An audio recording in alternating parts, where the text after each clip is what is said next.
ঘরে সবাই তো প্রদীপ জ্বালায়, কিন্তু প্রত্যেক দিন প্রদীপের মধ্যে কি দিয়ে জ্বালালে আপনার ভাগ্য খুলে যাবে।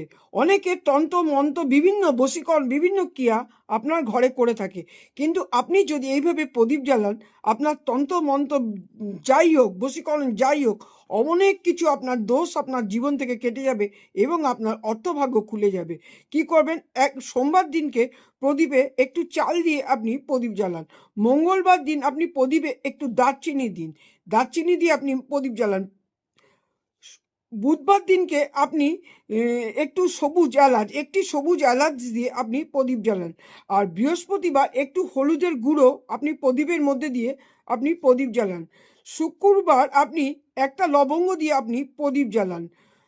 শনিবার আপনি প্রদীপের তেলের মধ্যে আপনি একটু কালো তিল দিয়ে দিন, দিয়ে আপনি প্রদীপ জ্বালান। তাহলে দেখবেন আপনার যে কাজ আটকে আছে, বাধা কাজ, যে কাজ হচ্ছে না এবং যে কাজ আপনার হওয়ার মতনই না, কিন্তু যাদের হওয়ার মতনই না তাদেরও সেই কাজ অবশ্যই আটকে থাকা কাজ হয়ে যাবে এবং আপনার ঘর সুখ সমৃদ্ধি অর্থ সব কিছু আপনার ঘরে অবশ্যই বজায় থাকবে।